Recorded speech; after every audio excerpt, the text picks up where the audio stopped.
At 75, Joyce DeWitt finally reveals the ugly truth about Three's Company. A show about three roommates that made America laugh was actually a nightmare behind the scenes. The male star got paid 5 times more than the women. When one blonde actress asked to be paid fairly, TV bosses destroyed her on purpose. They made her film alone. They turned friends against each other. They even blacklisted her from Hollywood. Now the truth comes out about the show that fell apart because of greed, lies, and broken trust. In early 1976, Fred Silverman had just become the head of programming at ABC, and he was looking for something bold to shake things up. Then he came across a British sitcom called Man About the House. The idea was simple, but shocking for American TV at the time. 2 single women sharing an apartment with a single man. All 3 major networks had already turned it down, saying it was too risky. But Silverman couldn't stop thinking about it. He had liked the idea when he was still at CBS, and now he was in a position to do something about it. So he called up producers Don Taftner and Ted Bergman and asked them to turn the British show into something that could work in the US. He wanted something fresh, something that would push boundaries the same way All in the Family had done with race and politics. Against all odds, the project got the green light.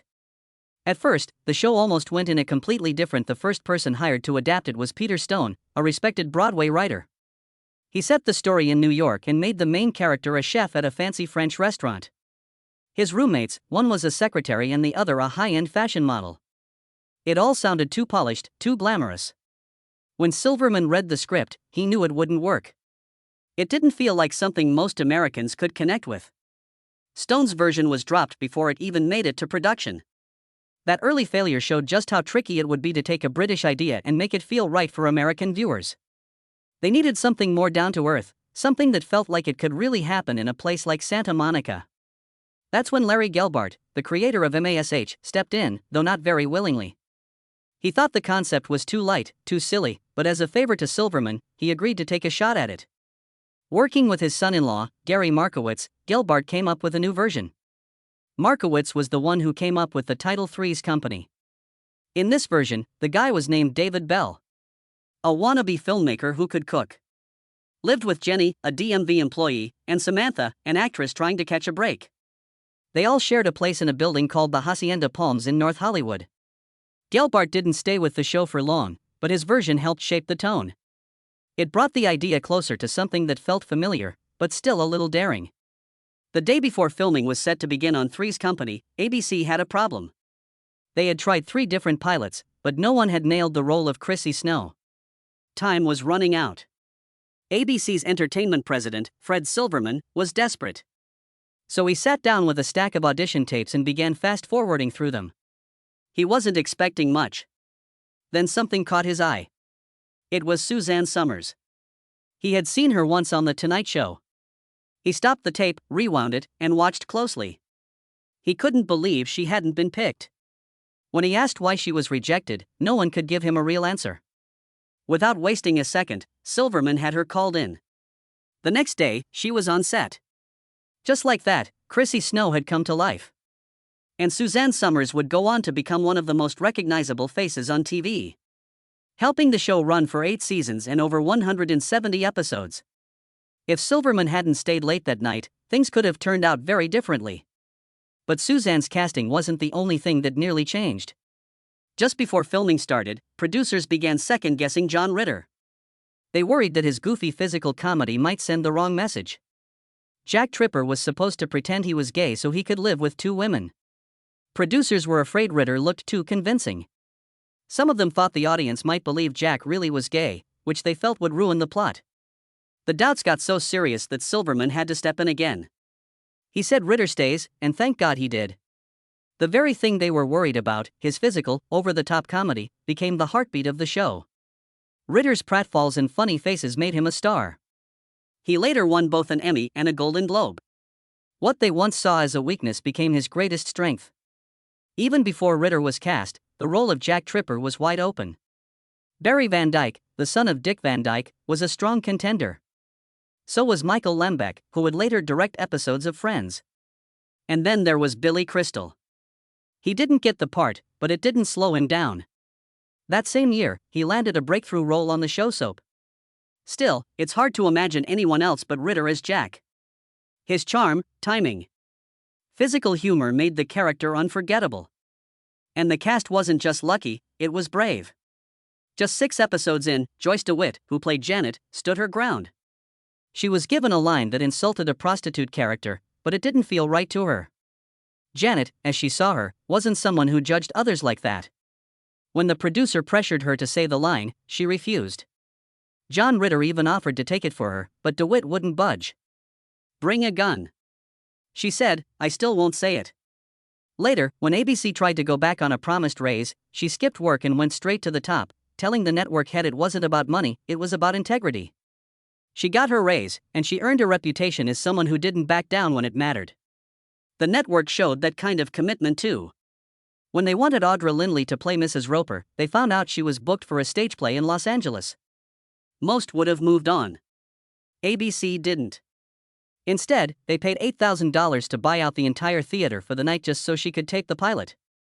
It was a bold move, but it paid off. Lindley's chemistry with Norman Fell was so good, the pair got their own spin-off, The Ropers, 2 years later. When Three's Company premiered on March 15, 1977, no one expected it to last. It was only supposed to run for 6 episodes as a spring tryout. Network executives were skeptical. Viewers, however, had other plans. The quirky setup, a man pretending to be gay so he could live with 2 women, caught people's attention. The cast had instant chemistry, and the laughs landed right away. That very first episode, called A Man About the House, surprised everyone by ranking number 28 for the week. That was just the beginning. As each episode aired, more and more people tuned in.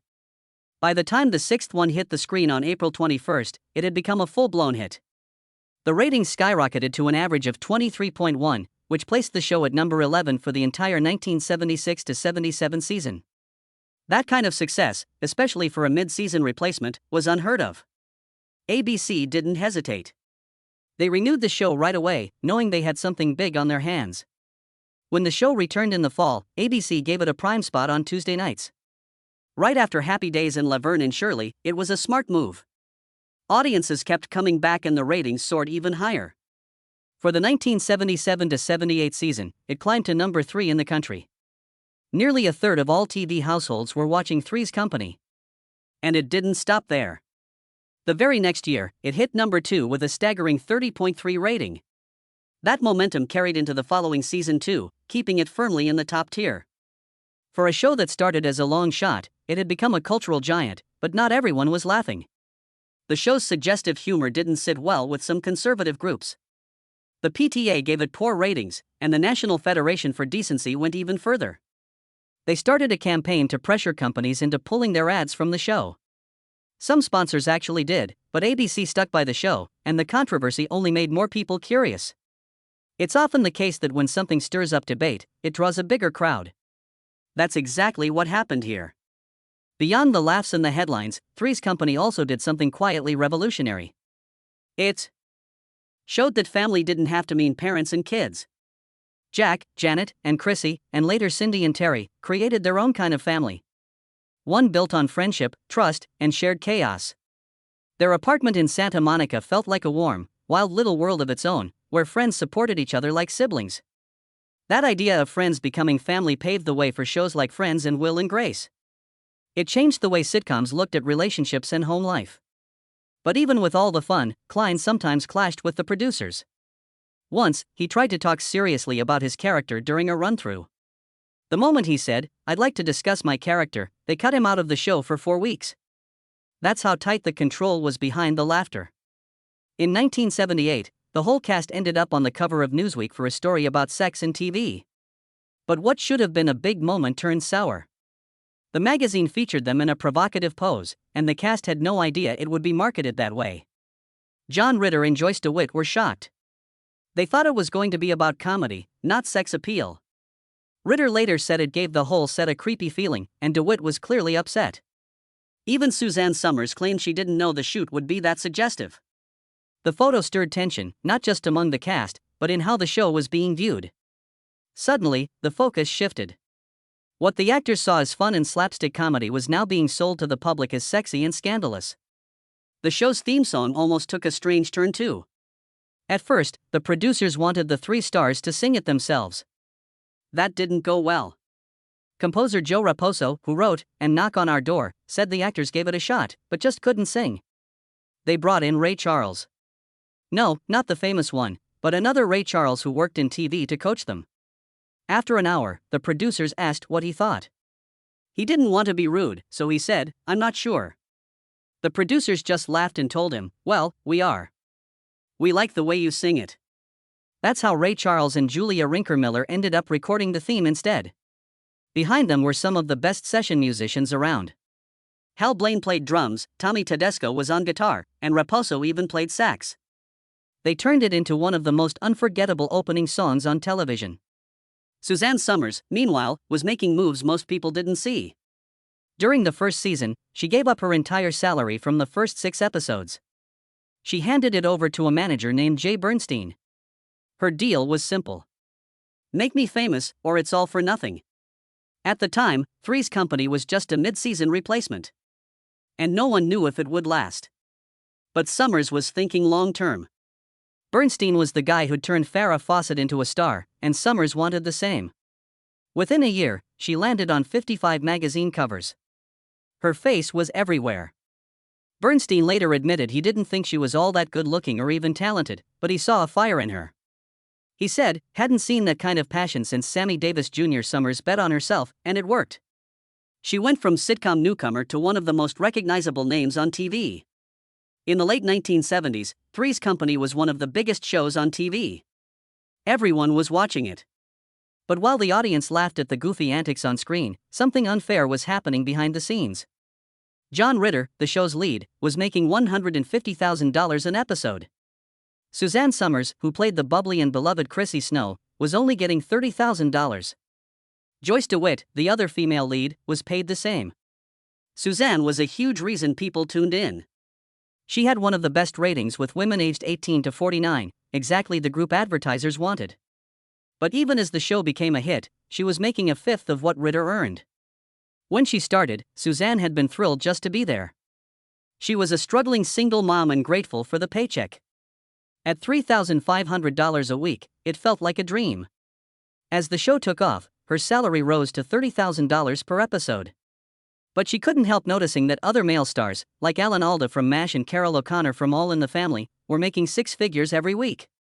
The gap wasn't just unfair, it was massive. By 1980, Three's Company was heading into its 5th season. That's when Suzanne decided to speak up. She wanted equal pay. She wasn't asking for more than Ritter, just the same.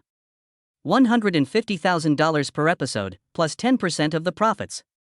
Before going into negotiations, she told her co-stars about her plan. She said, "You back me up, we'll all get it. I'll be the one to take the heat." Her husband, Alan Hamill, who used to work as a TV producer, went in to negotiate for her. He warned her it might not go well, but Suzanne didn't think they'd dare get rid of Chrissy. She was wrong. ABC didn't just reject her request. They were cold about it. "Who do you think you are?" they asked. "John Ritter is the star." Instead of negotiating, they offered her a tiny raise, just $5,000 more per episode. She refused. And that's when things really fell apart. What Suzanne didn't know was that the timing couldn't have been worse. Not long before, the stars of Laverne and Shirley, Penny Marshall and Cindy Williams had gotten a huge raise from ABC after fighting for it. That deal had left the network bitter. They didn't want any more actresses asking for what the men were getting. According to her husband, the network decided they needed to make an example out of someone. Suzanne was perfect for that. She wasn't the title character, and they thought they could replace her without hurting the show. Unlike Laverne and Shirley, you could fire Chrissy Snow, and they did. But they didn't just fire her.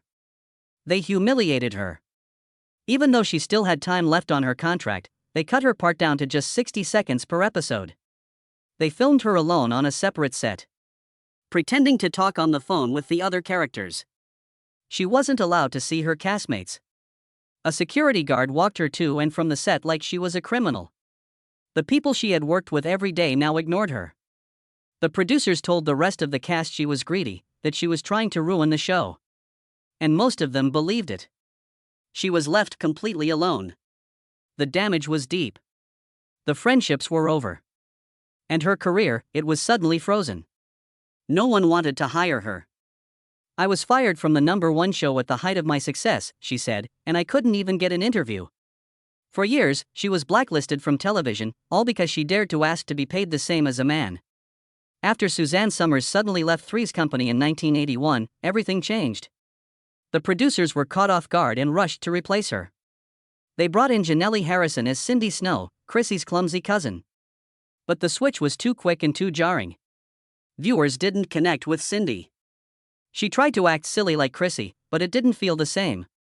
The charm was missing and the chemistry just wasn't there. Ratings took a nosedive. A show that used to be in the top 10 sank to 20th place. The writers didn't know what to do with Cindy either. She barely had storylines and often faded into the background. Within a few months, the producers realized they needed someone else. That led to a round of auditions. And one of the people who showed up was a young Heather Locklear. She was nervous. It was February 14th, 1982, and she didn't want to sweat through her outfit. So she stuffed tissues under her arms before the audition. But while she was reading her lines, one of the tissues slipped out and fell onto the floor. Everyone in the room laughed. Locklear was embarrassed, but kept going. On her way out, she heard someone whisper about the tissue mishap. That moment stuck with her for years, and she even joked about it in interviews later. She didn't get the role, but her career was just beginning. Soon, she'd make it big on shows like Dynasty and Melrose Place. Eventually, the producers chose Priscilla Barnes to play Terry Alden, a nurse who was smart and polished. But from her first day, things were tense. The producers wanted control over everything. They told her to change her hair color because it was too blonde. They made her weigh in weekly to make sure she stayed a certain size. They even dictated what she wore, often pushing for outfits she didn't feel comfortable in. Barnes didn't hide how unhappy she was. Years later, she said those 3 years on the show felt like pure misery. Still, she stayed until the very end in 1984. Meanwhile, the writers were scrambling to fix the comedy. Chrissy had been the heart of the show's humor. Her goofy lines and silly moments. After she left, they tried to give more of that to Jack Tripper, played by John Ritter. He was great, but he couldn't carry it all alone. So, the writers began leaning more on Don Knotts, who played Mr. Furley. His over-the-top reactions and clueless misunderstandings became a big part of the show. Episodes started centering around him more, especially ones like Furley vs. Furley. While Knotts did help keep the laughs coming, the show's tone had definitely changed. The creative spark was fading. Joyce DeWitt, who played Janet, felt it too. She had ideas for her character to grow, maybe open a flower shop or chase career dreams, but the producers didn't want to take chances. They stuck to safe, familiar plots. By the time the series ended, Janet was married off in the finale, a move DeWitt thought didn't fit the strong, independent woman she had been playing. Viewership kept dropping. Compared to its peak, the final season lost over a fifth of its audience. Critics noticed the slump. ABC came close to pulling the plug early, but they let the show run a short final season just to hit the mark for syndication. Norman Fell never wanted to leave Three's Company. The show was a hit, and he was happy playing the nosy landlord, Mr. Roper. But in 1979, the producers asked him to star in a spin-off called The Ropers. He said no at first. He was worried. What if the new show failed? So the producers made a promise. If The Ropers got cancelled after one season, he and Audra Lindley, who played Mrs. Roper, could come back to Three's Company. They even put it in writing. With that safety net, Norman finally agreed. When The Ropers premiered, it looked like he made the right call. The ratings were strong. The show even ended the season as one of the top 10 most watched. But then, everything changed. ABC made a strange move. For the second season, they shifted The Ropers to Saturday night. That time slot was a problem. It had a much smaller audience. Ratings dropped fast. Norman begged the network to change it back, but they refused. Then, in May 1980, ABC canceled the show. The timing raised eyebrows. It came just 1 month after the promise to let Norman return had expired. Norman believed the decision to cancel had been made earlier, but ABC had waited on purpose. They didn't want to bring the Ropers back, especially now that Don Knotts had taken over as the building's landlord, Mr. Furley. It was cheaper to have just one landlord on the show. Norman went back to the producers, asking to return. They said no. In March 1981, he and Audra made one last guest appearance, and then the Ropers were gone for good. As that drama faded, a new one began behind the scenes. During the last season of Three's Company, Joyce DeWitt walked into a room by accident and found out something big. The producers were holding secret auditions for a new spin-off called Three's a Crowd. They were looking for someone to play Jack Tripper's new girlfriend. What shocked Joyce the most was that John Ritter already knew about it. He hadn't told her or anyone else in the cast. When she shared what she'd seen, the mood on set changed. The cast felt betrayed. It was especially painful coming from John, who had always seemed like their friend. The final season was tense and it showed. A show that once felt like a family was now full of silence and hurt. Not long after, another surprise happened. Suzanne Summers, who had been fired from Three's Company years earlier after fighting for equal pay, tried to come back. Her husband, Alan Hamill, made the pitch. He wanted Suzanne to play Jack's wife in Three's a Crowd. It was a bold move. ABC had threatened to sue her before, and she'd already lost other opportunities because of the fallout. But now, they were offering a kind of peace offering. The producers weren't interested. They had already cast someone else, Mary Carteret, as Jack's girlfriend. For Suzanne, that door closed for good. Even though both spin-offs followed the same formula that worked for the original show, neither one captured the same magic. The Ropers didn't work because the couple had moved to a fancy neighborhood, which took away the tension that made their characters funny. Moving it to Saturday nights made it worse. Three's a Crowd had bigger problems. The writers didn't know how much Jack should change now that he was in a serious relationship. The tone felt off. It also had to compete with the A-Team, which was a huge hit. But more than anything, the show just didn't feel the same without the original group. The energy, the comedy, the rhythm, it was gone. Even though ABC wanted to keep it going with another short season, John Ritter turned it down. He wanted a full commitment or nothing. They chose nothing. Years later, Joyce DeWitt looked back on it all. She didn't focus on the fights or the business deals. What stayed with her were the fans. People often told her how much the show had meant to them. Some said it helped them through tough teenage years. Some said it felt like their only safe place. Joyce realized Three's Company wasn't just about laughs or misunderstandings. It was about love, trust, and friendship. It gave people comfort, even if the people making it were struggling behind the scenes. She called that a blessing she never could have imagined. Then came a final twist.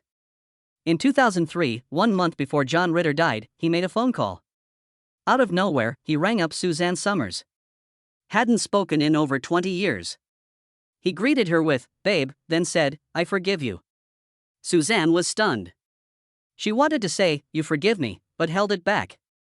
During that call, he invited her to appear on his new show, 8 Simple Rules, in a dream sequence with Joyce.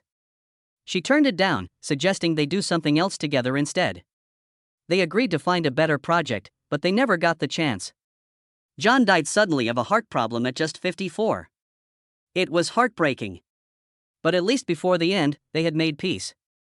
Suzanne later said she was grateful for that moment, even though it came so late.